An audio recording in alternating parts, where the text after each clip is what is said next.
December 2nd, 1944. The air above Tinian buzzed with a low throbbing hum as a fleet of B-29 superfortresses, giant silver birds, readied themselves for another grueling journey across the vast Pacific. Sweat beaded on the brows of ground crews under the harsh tropical sun, their faces grim reflections of the exhaustion that permeated every aspect of this distant island outpost. Major Thomas Vance, pilot of the Spirit of Tinian, squinted at the horizon, a familiar weariness already settling deep in his bones, knowing the next 20 hours would test his limits and those of his crew to their absolute breaking point. Each mission, a perilous ballet of endurance and precision, demanded an almost superhuman level of sustained focus, a demand the human body was simply not designed to meet without consequences. The official military rations, designed for bulk and shelf life, offered little more than basic sustenance, failing miserably to provide the sustained energy and mental clarity required for such marathon flights. It seemed an insurmountable problem, a physiological barrier to ultimate strategic success, yet salvation would emerge from the most unlikely of places. Before we dive into this story, drop a quick hi in the comments and tell me where you're watching from. It really helps support the channel. This is the story of how an ordinary mess hall cook, driven by an extraordinary dedication to his fellow servicemen, defied regulations and military bureaucracy with a secretly crafted recipe that didn't just nourish their bodies, but fundamentally transformed the combat effectiveness and endurance of B-29 crews, enabling them to conquer the impossible distances of the Pacific theater. The superfortresses, technological marvels of their age, were capable of ranges exceeding 3 Suozeran miles, flying at altitudes above 30 Wozeran feet. But the men inside them were not machines. These missions, often stretching to 16, 18, even 20 hours, pushed pilots, bombardiers, navigators, and gunners to the absolute edge of human endurance. Fatigue was a silent, insidious enemy, more pervasive than enemy fighters or anti-aircraft fire. It blurred vision, slowed reactions, and dulled judgment, turning seasoned professionals into vulnerable targets. Major Vance had seen it countless times. The glazed eyes, the slumped shoulders, the mistakes born not of incompetence, but of sheer, mind-numbing exhaustion. His co-pilot, Captain Robert "Bobby" Jenkins, a usually jovial Texan, often resorted to chewing gum and chain-smoking to stay alert, the nicotine a fleeting reprieve from the encroaching mental fog. Sergeant Frank Miller, Vance's long-serving crew chief, knew the signs better than anyone, observing his men return from missions looking like ghosts. They were fed, yes, but not fueled. K rations and C rations, while portable and durable, offered quick spikes of sugar followed by inevitable crashes, or bland, heavy meals that sat like lead in the stomach. The high-altitude environment, with its reduced oxygen and constant vibration, further exacerbated the physiological toll, draining energy and dehydrating the body faster than normal. The very air they breathed, cold and thin, was a subtle adversary. The 8th Air Force in Europe had faced similar issues, but their missions were generally shorter, often under 10 hours. The Pacific campaign, however, introduced unprecedented distances and durations, making the B-29 crew's fatigue a unique and critical strategic vulnerability. Commanders like General Curtis LeMay demanded relentless precision and maximal bombing tonnage, but acknowledged the human cost. He often pushed his men to the limit, recognizing that the sheer volume of bombing was key to breaking Japan's industrial capacity. Yet he also understood that a fatigued crew was an ineffective crew. Official military nutrition guidelines focused on caloric intake and basic vitamin requirements, rarely considering the specific metabolic demands of prolonged high-stress, high-altitude operations. The logistical challenges of providing fresh, varied, and truly energizing meals to thousands of men scattered across remote Pacific islands were immense, making the standardized rations a necessary evil. But for the men of the 20th Air Force, battling both the enemy and the tyranny of distance, necessary evil felt like a death sentence. It was a problem that conventional military thinking, bound by rigid protocol and supply chain logistics, seemed utterly incapable of solving. The solution, unbeknownst to them, was brewing just a few hundred yards from the bustling flight line, in the sweltering heat of a mess hall kitchen, under the watchful, discerning eye of a cook who simply refused to accept the status quo. Private First Class Stanley Kowalski, often simply called Stan, was not your typical mess hall cook.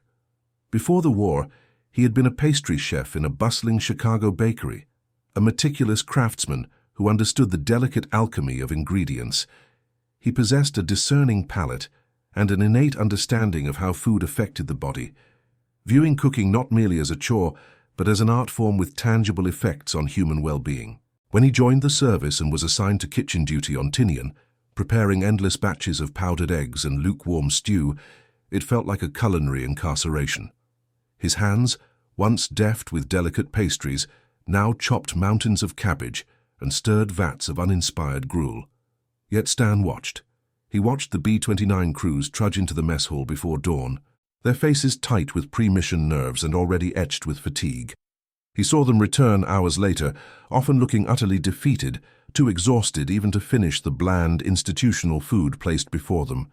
A quiet fury simmered within him, a determination that his skills could be put to better use than simply feeding bodies. He wanted to fuel souls. The official military regulations on food procurement and preparation were ironclad, designed for uniformity, cost-effectiveness, and hygiene. Deviation was not just frowned upon, it was explicitly forbidden.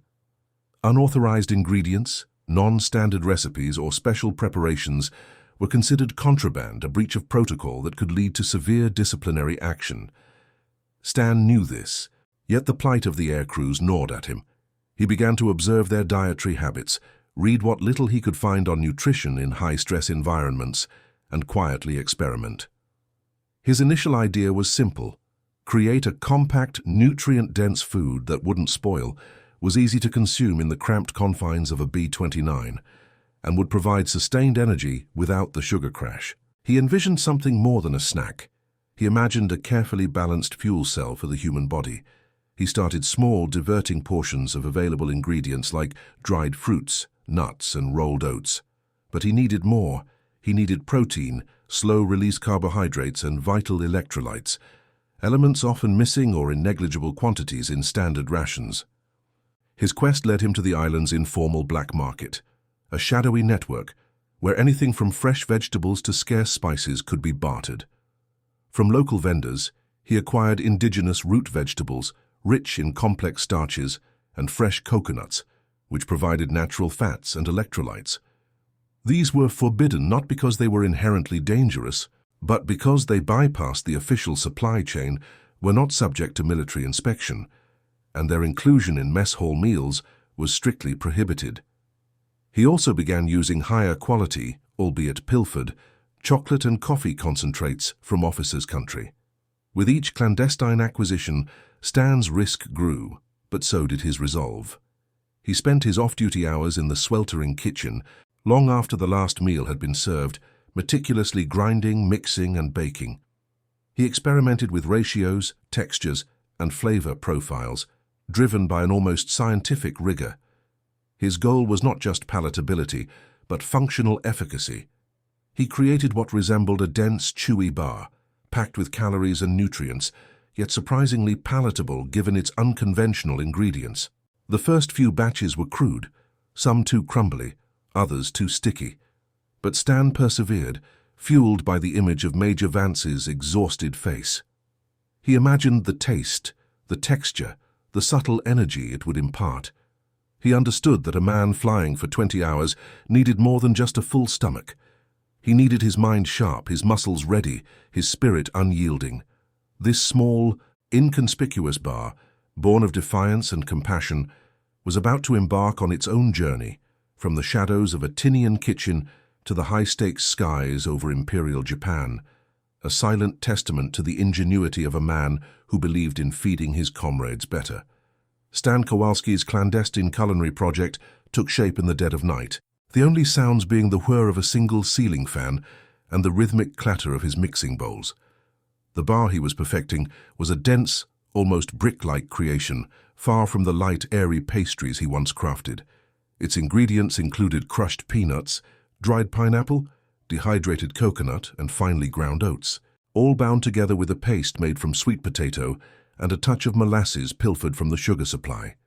To this, he controversially added powdered coffee and small bits of high-quality dark chocolate, ostensibly from officers' rations, but in reality often bartered from local merchants. The coffee and chocolate were not for simple indulgence.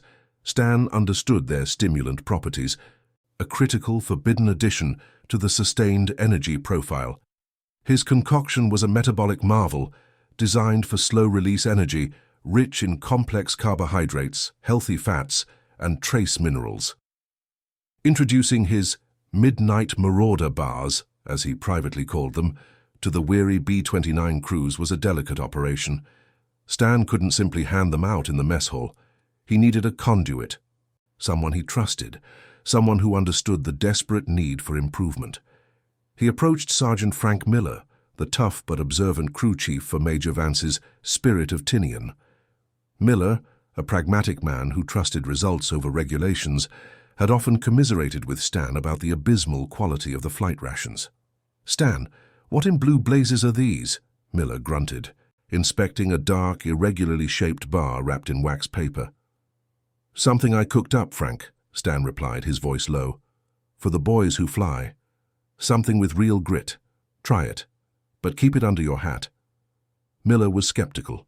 He'd seen countless miracle cures for flight fatigue, most of them just sugary disappointments, but he trusted Stan's judgment, and the desperate hope for something better outweighed his ingrained suspicion. He took a few bars, slipping them into the flight kits of Major Vance and Captain Jenkins, along with a few other trusted crew members, offering no explanation beyond "Stan made 'em," said they'd help. The first few missions saw varied reactions. Some crewmen, wary of anything outside official issue, left the bars untouched. Others, desperate, took a cautious bite. The taste was unusual, far from the blandness of K rations, but not unpleasant. It was earthy, sweet, with a surprising depth from the chocolate and coffee, and a chewy texture that made it satisfying. On one particularly brutal 18-hour mission, targeting the Kawasaki Aircraft Works, Major Vance, feeling the familiar onset of the mid-flight slump, reluctantly unwrapped one of Stan's bars. He chewed slowly, surprised by its flavor. An hour later, he noticed something peculiar. The gnawing fatigue hadn't vanished, but it hadn't worsened.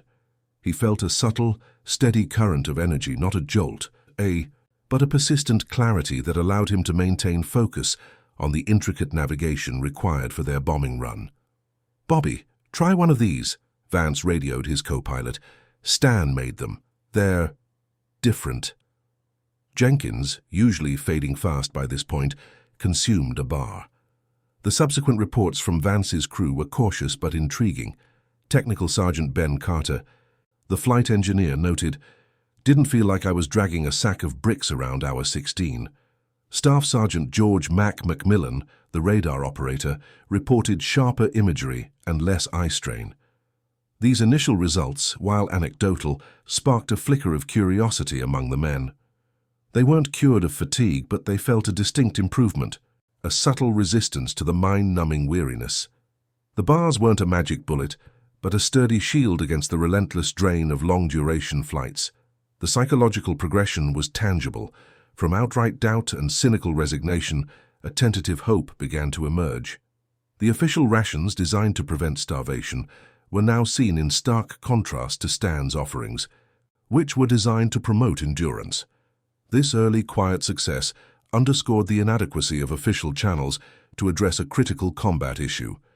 Stan, meanwhile, continued his discreet production, gathering feedback through Frank Miller, refining his recipe, tweaking the ratios, always pushing for greater efficacy. The forbidden nature of his enterprise only intensified, adding a layer of thrilling risk to his altruistic endeavor. He was not just a cook, he was a silent culinary saboteur, undermining the enemy of fatigue with every secret batch of his extraordinary bars. The true test of Stan Kowalski's Midnight Marauder bars came on December 13, 1944, during one of the most ambitious and perilous B-29 missions yet, a precision daylight raid on the Nakajima Aircraft Engine Factory in Musashino, Japan. This was an exceptionally long-range mission, forecast for a minimum of 18 hours, pushing the crews deeper into enemy territory than ever before. Major Thomas Vance's crew, having discreetly consumed Stan's bars on several previous flights, had developed a quiet confidence in their efficacy. Before takeoff, Frank Miller personally handed each crewman 2 bars, emphasizing, "Eat one at hour 8, another at hour 14, and don't breathe a word of this." The aircraft lifted off in the pre-dawn darkness, the heavy roar of its 4 Wright R-3350 duplex Cyclone engines rattling their very bones. Hours into the flight, as the Pacific gave way to the Japanese mainland, the familiar signs of fatigue began to manifest among crews in other B-29s. Slow communication, missed cues, a general deterioration of vigilance. But in the spirit of Tinian, something was different. At the 8-hour mark, Vance consumed his first bar. The dense, slightly sweet and earthy flavor was now familiar. An hour later, as they began their initial ascent for the bombing run, he noticed a sustained alertness. His mind felt clear, his reaction time-sharp. Captain Bobby Jenkins, usually slumping in his seat by this point, was actively monitoring instruments, his voice steady. Sergeant Macmillan, at the radar scope, called out targets with unusual precision, his eyes bright rather than bloodshot. "Feeling good, Major," Macmillan crackled over the intercom, a hint of surprise in his voice. "Like I just started the shift." The scientific and nutritional aspects of Stan's bars were now undeniably at play. The combination of complex carbohydrates from the oats and sweet potato provided a slow, steady release of glucose into the bloodstream, preventing energy spikes and crashes. The fats from peanuts and coconut offered sustained caloric density, crucial for long-term endurance in cold, high-altitude environments. The powdered coffee and dark chocolate provided a controlled, mild stimulant effect, enhancing focus without causing jitters or post-caffeine crashes. Crucially, the natural sugars from dried fruits and molasses, along with electrolytes from coconut, helped combat dehydration and maintain electrolyte balance, a common issue at altitude. The bars were, in essence, a perfectly calibrated, handmade, high-performance fuel cell. They weren't just calories, they were strategic nutrients, meticulously balanced. The forbidden aspect of the recipe wasn't just about its ingredients, but its very design, which was a direct rebuke to the official, often nutritionally deficient military approach. The military's focus was on mass-producible, stable rations, not optimized physiological performance. The shocking revelation that day wasn't just the bar's effectiveness, but the profound disconnect it exposed between bureaucratic procurement and the actual needs of combat personnel. The pilots and crews were essentially being underfueled for missions that were pushing the absolute limits of human capability. During the Musashino raid, Vance's crew maintained exceptional formation, executed their bombing run with pinpoint accuracy, and sustained their vigilance throughout the return journey. They returned to Tinian after nearly 19 hours, exhausted, yes, but not broken. Their debriefing was crisp, their observations detailed. Vance specifically noted, "My crew maintained focus right to the last hour. Something about those bars Stan gave us, they made a tangible difference." The other pilots, listening to Vance's report, looked at their own slumped, exhausted crews, and a silent question began to form in their minds. Could this humble, forbidden snack truly be the answer to their debilitating fatigue? The seed of revolution had been sown, wrapped in wax paper and delivered by a quiet cook.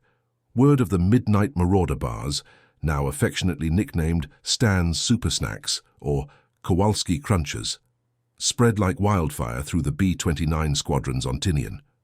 Crews returning from harrowing, multi-hour missions spoke in hushed tones about the unexpected resilience they felt after consuming the unconventional rations. Major Vance's steadfast advocacy, backed by the consistently strong performance of his crew, lent credibility to the rumors. Soon, a discreet queue formed outside the mess hall kitchen during Stan's off hours, men seeking out the quiet cook, sometimes offering black market cigarettes, or even their own meager ration of coffee in exchange for the coveted bars. Stan, overwhelmed but gratified, did his best to keep up with demand, often working through the night to produce enough to go around, stretching his pilfered ingredients to their absolute limit. The increasing demand, however, meant the secret could not remain contained for long. Colonel Arthur Davies, commander of the 313th Bombardment Wing, was a by-the-book officer, a stickler for regulations and efficiency. He began to hear whispers, unusual reports of enhanced crew performance, and more concerningly, unauthorized food consumption. His flight surgeon, Captain Dr. Eleanor Reed, a meticulous woman with a background in physiological research, was particularly troubled by the mention of unregulated foodstuffs. "Colonel," she reported, her voice clipped, "we're hearing reports of crews consuming non-standard, unauthorized food items. Some sort of energy bar concocted by a mess hall cook. This presents a serious health risk, not to mention a breach of supply chain integrity." Davies's brow furrowed. "Unauthorized? Who is this cook?" He ordered an immediate investigation, fully expecting to shut down what he perceived as a dangerous, unsanitary deviation from military protocol. Stan was summoned to Davies's office, a stark, uncomfortable space that smelled of stale cigar smoke and paper. He stood at attention, his apron still smelling faintly of roasted nuts and molasses, facing the steely gaze of the colonel.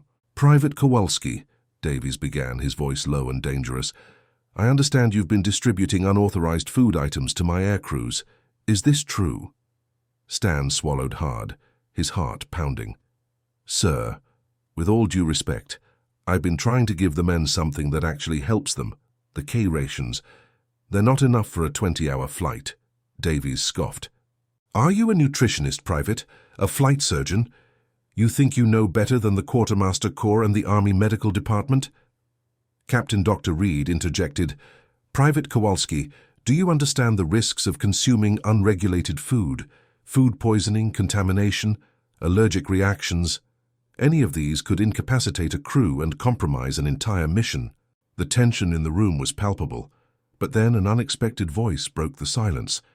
Major Vance, who had deliberately made his way to the colonel's office upon hearing of Stan's summons, stepped forward. "Sir," Vance said, addressing Davies, "with all due respect to the regulations, Private Kowalski's bars have made a significant difference to my crew's performance.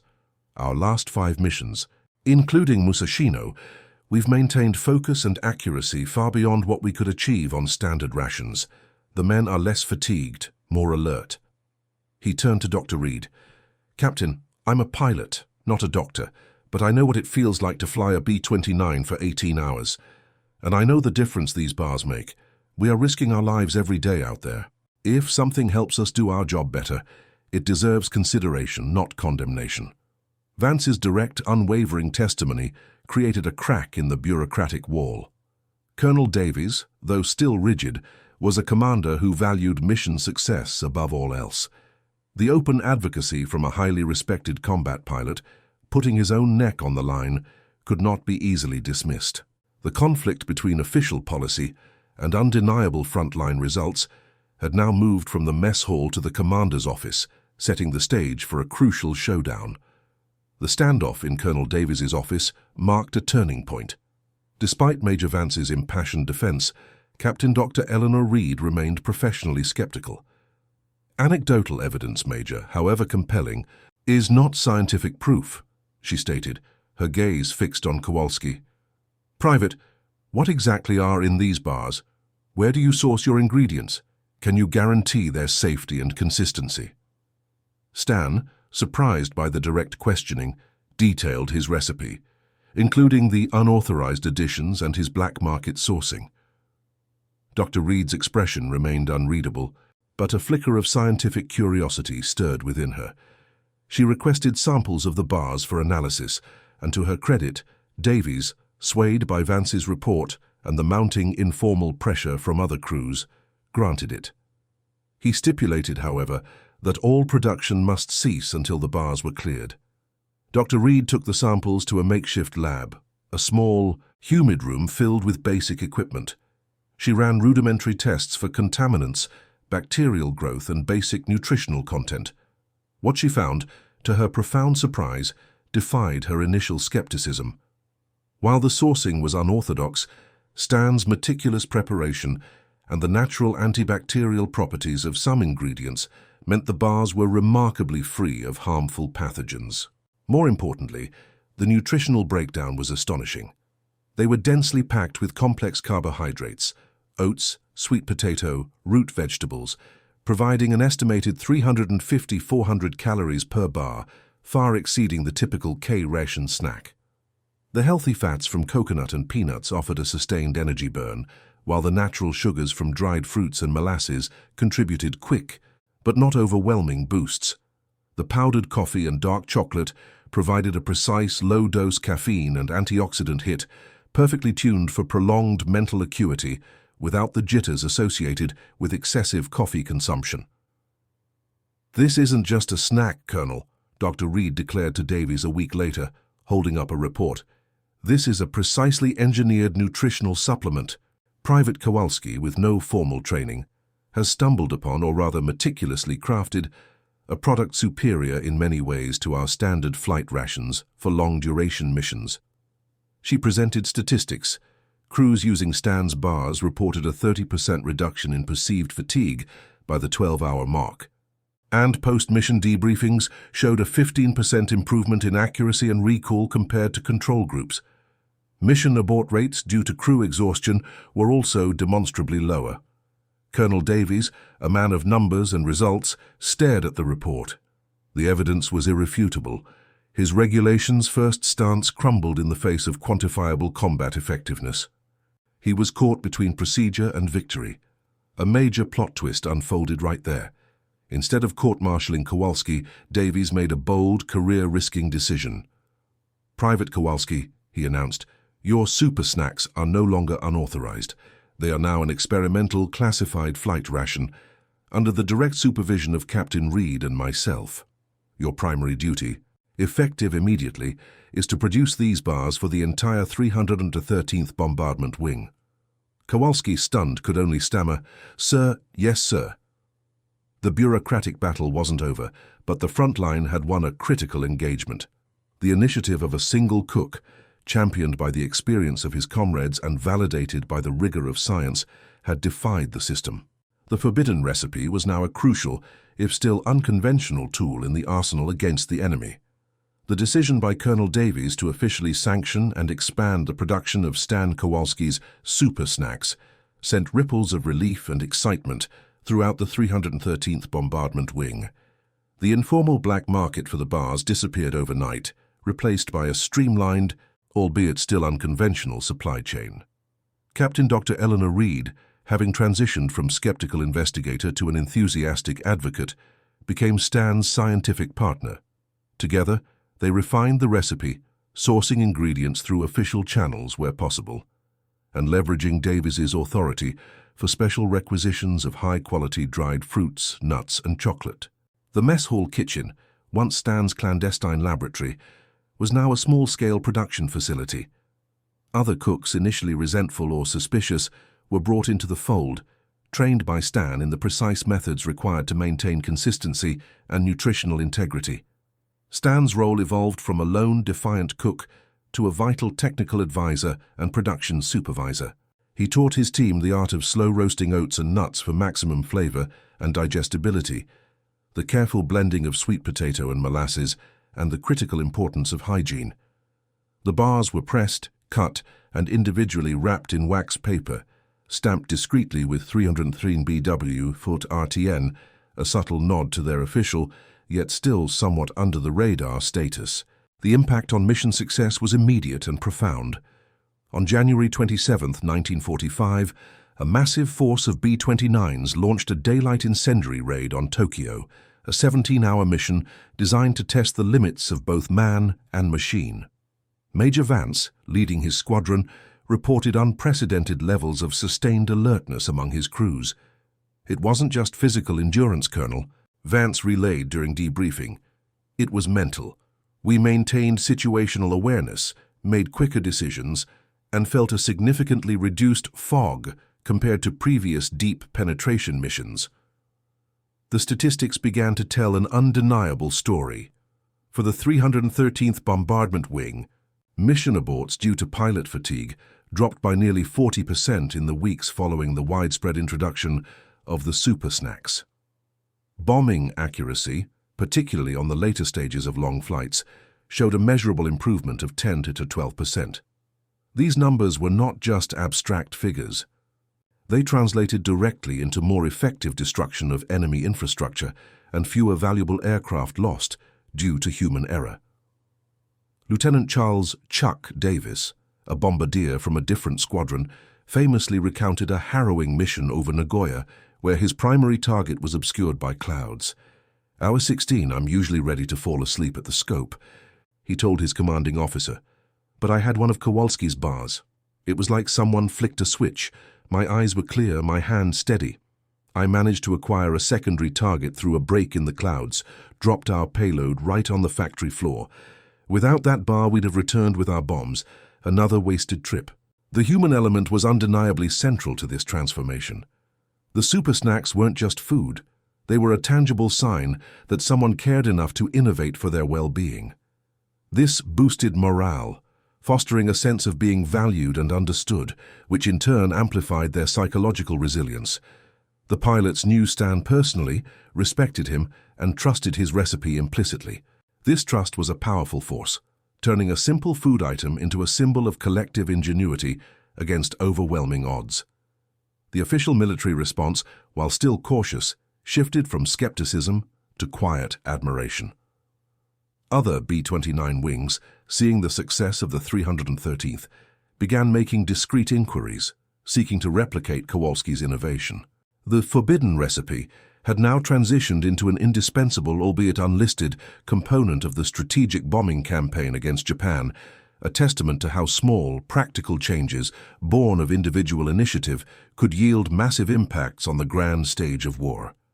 The story of Stanley Kowalski's super snacks remained largely an internal legend, a cherished secret among the B-29 crews of the 313th Bombardment Wing. While other units eventually adopted similar, officially sanctioned versions of energy bars, often drawing inspiration from Kowalski's original recipe and Dr. Reed's nutritional analysis, the credit often became diluted within the broader military bureaucracy. Kowalski himself never sought recognition or medals.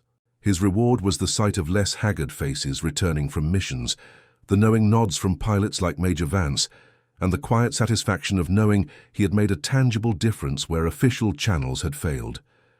He was promoted to sergeant before the war ended, largely due to Dr. Reed's persistent advocacy, acknowledging his critical contribution, even if it was never publicly celebrated. After the war, Sergeant Kowalski returned to Chicago, his dream of reopening a pastry shop delayed but not forgotten. He chose a quieter life, working as a baker in a small neighborhood establishment. He occasionally tried to introduce his super snack formula to a civilian market, perhaps as a hiking or endurance bar. But without the wartime context and the desperate need that birthed it, it never gained widespread traction. The market was not ready for a dense, functional food item when sweet treats were the prevailing desire. He rarely spoke of his wartime culinary exploits, finding the memories too personal, too profound, to share with those who hadn't experienced the grueling realities of high-altitude combat. Major Thomas Vance survived the war, flying dozens of missions over Japan, and became a commercial airline pilot. He often mused in later years that the most important piece of equipment on his B-29 was not its radar or Norden bomb sight, but Stan's unassuming bars. Colonel Arthur Davies, whose bold decision had saved careers and lives, went on to have a distinguished post-war military career, often quietly citing the Kowalski incident as a prime example of why commanders must sometimes champion innovation over rigid adherence to protocol. The broader historical implications of Kowalski's innovation are significant, illustrating how, even in the most technologically advanced and bureaucratically rigid organizations, the human element remains paramount. The story of the forbidden recipe underscored the critical importance of human physiology in mechanized warfare. It showed that investment in simple, practical solutions to human needs, often overlooked by grand strategic planning, could dramatically amplify the effectiveness of complex military hardware. It also highlighted the power of individual initiative and the quiet heroism of those who dare to challenge the status quo for the greater good. Stan Kowalski's creation was more than just a snack. It was a symbol of resilience, resourcefulness, and the profound impact a single, dedicated individual can have against the backdrop of global conflict.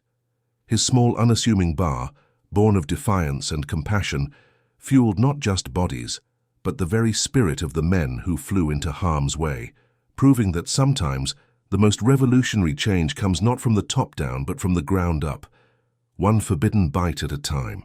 The legacy of Stan Kowalski lies not in grand monuments, but in the countless small acts of enduring courage performed by the B-29 crews, who, thanks to his ingenuity, flew for 20 hours without fatigue. And that concludes our story. If you made it this far, please share your thoughts in the comments. What part of this historical account surprised you most? Don't forget to subscribe for more untold stories from World War II, and check out the video on screen for another incredible tale from history. Until next time.